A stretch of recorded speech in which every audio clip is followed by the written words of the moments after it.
Continuamos con el bautismo del Señor. Digamos el pasaje clave, ¿no? Dentro de este capítulo. Aquí en San Lucas tendríamos dos detalles que son ya muy propios y muy concretos, ¿no? De su evangelio y de cómo él lo desarrolla, ¿no? Este bautismo. Por un lado, el hecho de que nos dice que Jesús está en oración.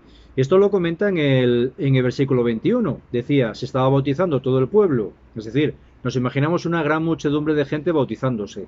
Es significativo y es bonito imaginarnos cómo el Señor, siendo todo un Dios, sin tener absolutamente nada de pecado, lógicamente, bueno, pues sin embargo no tiene ningún problema en mezclarse con toda esa cantidad de gente miserable, pecadora, que iban allí a buscar pues ese bautismo penitencial, ¿no?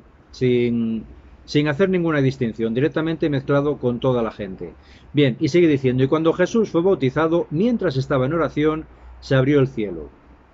Es en ese momento en el que él está en oración. Es el único, dentro de, decíamos, los tres sinópticos, Mateo, Marcos y Lucas, nos relatan este pasaje, es el único que nos manifiesta esto, ¿no? Que es también muy recurrente en el Evangelio de San Lucas, porque en principio él es el que más insiste con esa actitud del Señor de buscar siempre esos momentos para hacer oración, momentos de soledad, momentos de intimidad, de muchas veces de noche, después del ajetreo del día, pues aprovechando la noche no para descansar, digamos, tanto físicamente, sino para ese descanso en el espíritu, en esa unión dentro de la Trinidad misteriosamente con el Padre y con el Espíritu, ¿no?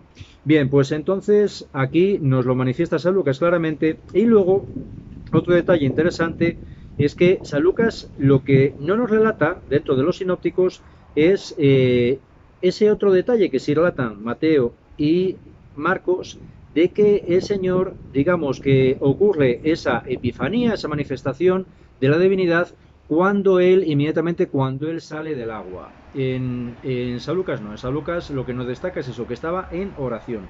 Y Marcos y Mateo, como decimos, destacan que es en el momento inmediatamente después de él salir del agua.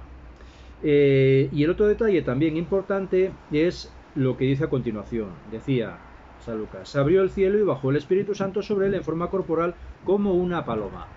Esa manifestación del Espíritu Santo como una paloma lo relatan los tres. Mateo, Marcos y Lucas, incluso San Juan. En San Juan no nos relata el pasaje del bautismo, pero sí hace una alusión, que lo veremos ahora en un momento, ¿no? Y en San Juan también San Juan relata que San Juan Bautista tiene esa experiencia del Espíritu Santo como una paloma.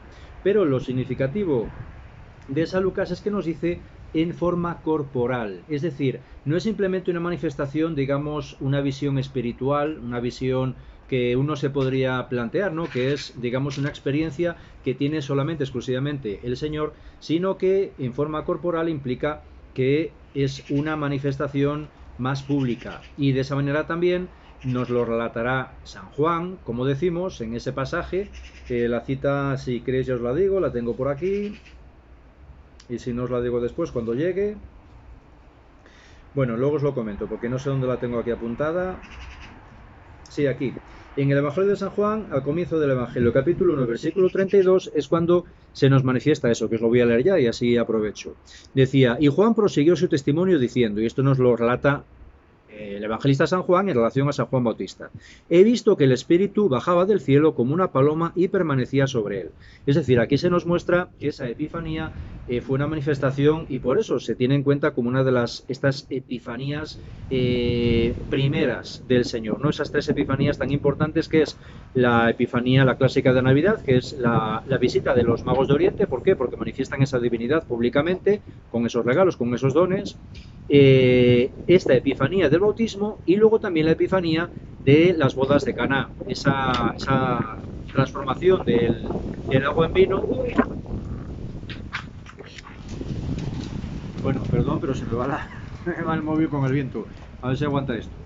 Bueno, pues esa epifanía de la transformación del agua en vino, porque aquí nos matamos todos, porque también es algo público, es ese primer milagro del Señor. Bien, pues entonces, como decimos, aquí sí se ve claramente con ese testimonio de San Juan Bautista que esa manifestación es pública. Por lo menos San Juan Bautista sí también tuvo experiencia de esa manifestación, de esa voz y de esa manifestación del Espíritu Santo, ¿vale? Y luego también es significativo, aquí vemos como en el caso de San Lucas y también en el caso de San Marcos, esa voz habla en segunda persona, dice claramente, aquí en San Lucas, por ejemplo, tú eres mi hijo amado, en ti me complazco. Uno se podría plantear lo mismo, ¿no? Que esa voz solo la escucha el Señor porque va dirigida a él. Pero sin embargo también es significativo como en San Mateo habla en tercera persona, dice, este es mi hijo amado en quien me complazco. Es decir, que hay una manifestación hacia el Señor y una manifestación también hacia los demás con ese este es mi hijo amado. Esto concretamente, esta frase, este versículo, no es exclusivo de este momento, sino que esto ya nos retrotrae al Antiguo Testamento, porque este mismo versículo, estas mismas palabras, aparecen en el Salmo 2, versículo 7, este Salmo segundo que nos habla de ese drama mesiánico, de toda esa circunstancia que va a ocurrir con el Mesías, con lo cual es muy clave, y luego también aparece en el primer canto del siervo de Yahvé en Isaías, es decir, en el capítulo 42 de Isaías, en el primer versículo, cuando también se nos está hablando de ese siervo de Yahvé, de ese Mesías, cómo va a ser ese sentido mesiánico, eso que recurrirá tantas veces el Señor, porque ahí lo que manifiesta el Señor a través de Isaías es que será un Mesías sufriente, que tendrá que pasar pues por humillaciones, por persecución, etcétera, etcétera, etcétera, ¿vale? Bien, pues entonces esto era muy significativo, esta voz, esta palabra, en ese momento del bautismo, porque ahí lo que está manifestando el Padre es precisamente que ahí es donde se manifiesta ese hijo suyo, ese Mesías, que ya se había manifestado, ya lo había manifestado el Señor, digamos de una manera prefigurada en el Antiguo Testamento, tanto en ese Salmo segundo, como decimos, como a través del profeta Isaías. Bien, pues entonces tenemos esta circunstancia. Os comento más de por aquí. También es significativo como en San Lucas es muy breve el desarrollo del bautismo, son solo 2 versículos. Se extiende mucho más en Mateo, y Mateo es el único en el cual aparece ese diálogo entre el Señor y San Juan, donde San Juan se escandaliza cuando el Señor le pide que le bautice, ¿vale? Eso aparecerá exclusivamente en Mateo. Marcos y Lucas son mucho más escuetos. Y luego, de esta parte yo creo que ya es lo que os quería decir, también es importante, es significativo, esa manifestación del Espíritu Santo como una paloma, porque eso también nos recuerda a ese pasaje, al comienzo de la palabra de Dios, al comienzo de la Biblia, en ese segundo versículo del primer capítulo del Génesis, cuando se nos habla de que también el Espíritu revoloteaba sobre las aguas. Bien, pues esa imagen es de esta misma imagen que podemos tener aquí, cuando es mismo Espíritu Santo en forma de paloma, evidentemente también estará como revoloteando sobre esas aguas del bautismo, ¿vale? De esto es lo que os quería comentar y pasaríamos a la genealogía del Señor. Bien, pues la genealogía del Señor, que es lo que viene a continuación del bautismo, aquí es curioso, ¿no? Porque tenemos en los evangelios, nos aparecerá esta genealogía del Señor en los 2 evangelios de la infancia, en San Lucas y en San Mateo. Tiene mucho sentido porque no está hablando de la infancia del Señor, digamos de su origen a nivel también humano, no divino. San Juan se centrará mucho más en el aspecto divino en su evangelio, en el comienzo. Bien, pues entonces aquí esto evidentemente nos recuerda mucho al Antiguo Testamento. Recordamos cómo constantemente en el Antiguo Testamento, lo veíamos en el Génesis, en todos los grandes personajes aparecía su genealogía, porque estas genealogías tienen una finalidad muy clara en la Biblia, que es básicamente señalar la posición étnica o social de ese personaje, ¿vale? Porque para ellos será fundamental eso, ¿no? Ese arraigarlo y digamos, y que tenga una identificación muy clara a nivel social, a nivel étnico. Entonces, en este caso, hay unas diferencias claras entre Mateo y Lucas, entre estas 2 genealogías, ¿vale? Por un lado, porque la de San Lucas es una genealogía, digamos, descendente. Comienza en José, evidentemente las dos genealogías se centran en la figura de José, porque, como decimos, lo que interesa aquí es señalar su posición dentro de una tribu y de una etnia, ¿no? Entonces aquí claramente pues es ese entronque a través de San José con la dinastía de David, la estirpe de David y con la tribu de Judá.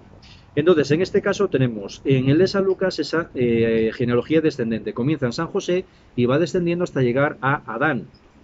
Mientras que la de San Mateo era ascendente. Comenzaba en Abraham y terminaba en San José. Una desciende, otra asciende. Pero aparte de eso, lo interesante también es que la de Mateo, como decíamos, comienza en Abraham, no comienza en Adán, sino en Abraham. ¿Por qué? Porque recordamos como para Mateo es muy importante, digamos, hacer ese entronque con el pueblo elegido. El Evangelio estaba sobre todo centrado, orientado hacia el pueblo de Israel. Y sin embargo, en la de San Lucas termina con Adán porque ya no es Abraham, que es el padre de la fe, donde surge el pueblo de Israel, el pueblo elegido, sino que va hasta Adán, porque Adán, lógicamente, es el origen de toda la humanidad. Como decíamos, San Lucas es una orientación mucho más universalista para todos los pueblos, ¿de acuerdo? Con lo cual ahí tiene mucho sentido que ese entronque sea vinculado con Adán y no con Abraham. Y luego también es significativo cómo comenzaba esta parte de las genealogías, ¿no? Cuando decía en el versículo 23, tenía Jesús al comenzar unos 30 años. Bien, aquí por un lado se nos muestra evidentemente esa situación, ¿no? De ese silencio que mantiene todo un Dios encarnado hasta que cumple esa edad, con lo cual es algo admirable, ¿no? Cómo mantiene pues esa vida oculta, que incluso luego veremos un poco más adelante en este mismo Evangelio de San Lucas, cuando él está predicando a los de su población, a los de Nazaret, que ellos se sorprenden y se admiran porque no pueden entender cómo el hijo de José, el carpintero, puede, bueno, pues tener ese desarrollo, ¿no? O sea, que queda claro. Pero luego también, bueno, hay planteamientos, ¿no? Esto ya son planteamientos, teorías, de que en un principio, y esto, bueno, pues sí hay esa tradición también a nivel en estos primeros siglos, en el ámbito judío, en el ámbito rabínico, como tenía también cierta importancia eso de tener 30 años. ¿Por qué? Así aparecía también en el libro de los números, en el capítulo 4, versículo 3, nos aparece cómo el Señor manifiesta a Moisés que para los levitas, los de la tribu de Leví, para llevar a cabo el culto en la tienda del encuentro, en el lugar más sagrado, decía él, que tengan entre 30 y 50 años. Había un mínimo de edad de 30 años para tener la madurez suficiente para poder llevar a cabo ese culto dignamente, ¿no? Con lo cual aquí, bueno, pues hay esos planteamientos de que en este ámbito judío también se seguiría manteniendo un poco esa edad, igual que hablábamos de esos 12, 13 años, que era el momento del paso legal de la infancia a la madurez en el niño, y eso implicaba que tenía que cumplir ya con la ley como un adulto y ya podía llevar a cabo ciertos actos litúrgicos. Bien, pues los 30 años también sería, digamos, otro grado más de madurez, ¿no? Con lo cual ahí también tendría un cierto sentido. Y luego también hay planteamientos de que en aquel momento, esos 30 años también era momento, precisamente por eso, en los cuales el padre de familia, el progenitor, digamos que ratificaba también esa paternidad, esa filiación de ese hijo en relación a él, ya fuera su hijo biológico, ya fuera pues un hijo más legal. Y en este caso también tendría mucho sentido el hecho de que el padre manifieste esta frase, ¿no? Ese, tú eres mi hijo amado, en ti me complazco, recordando ese, como decíamos, ese segundo salmo y ese pasaje de Isaías, porque esto era lo que también manifestaba el padre, digamos, en ese acto de ratificar esa paternidad, esa vinculación entre padre e hijo, era como ese ratificarlo de esta manera, ¿no? Con este pasaje de la palabra de Dios. Y de esa manera entonces el padre, al manifestarlo, Dios Padre, al manifestarlo, también lo que le estaba manifestando era que esa paternidad era divina, era una paternidad que iba mucho más allá de esa paternidad humana, que es lo que luego también dice en el pasaje, ¿no? Tenía Jesús al comenzar unos 30 años y era, según se pensaba, hijo de José. Era como ratificar y manifestar en esa epifanía que decimos esa paternidad divina en Jesús, en el Señor, ¿vale? Bien, pues esto es lo que os quería comentar en relación a esto y luego también os quería hablar un poquito de la importancia del lugar del bautismo y un poco también del bautismo como sacramento. El lugar del bautismo en sí, antiguamente se planteaba que había sido directamente en el río Jordán, pero ya desde hace unos años ya digamos que se le ha dado mucho más peso a un lugar que se llama Al-Mahtas, que no es directamente el río Jordán, sino que es un afluente que desciende y este lugar ya está cerquita de su confluencia en el río Jordán. Eso está ya directamente en Jordania. Tiene sentido porque San Juan, en su primer capítulo también, en el versículo 28, cuando nos habla de esta circunstancia, cuando San Juan conoce al Señor a través de San Juan Bautista, etcétera, etcétera, termina diciendo: y estas cosas sucedieron en Betania, más allá del Jordán, donde Juan bautizaba.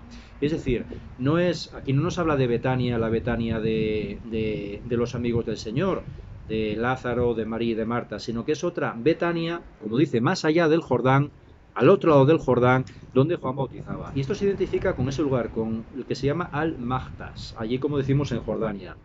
Tiene, tiene también, aparte de esto que aparece en San Juan, tiene su base muy importante arqueológica, porque en este lugar hay constancia arqueológica desde el siglo III, es decir, desde el siglo III ya se planteaba que ese era el lugar donde se había bautizado el Señor. Y de esa manera ahí, pues hay restos de una serie de basílicas bizantinas desde este siglo III, como decimos, porque allí se daba pues un culto, una veneración a ese lugar precisamente por eso. Y luego también San Juan Pablo II, en marzo del año 2000, celebrará allí una Eucaristía y luego también el Papa Francisco visitará ese lugar y bendecirá el agua de ese lugar en otro momento. Hoy en día también ese lugar es patrimonio de la humanidad por la UNESCO, precisamente por la importancia que tiene, ¿vale? Con lo cual, bueno, pues ese os pongo aquí, os voy intercalando mientras os voy explicando unas imágenes del lugar y de todo esto.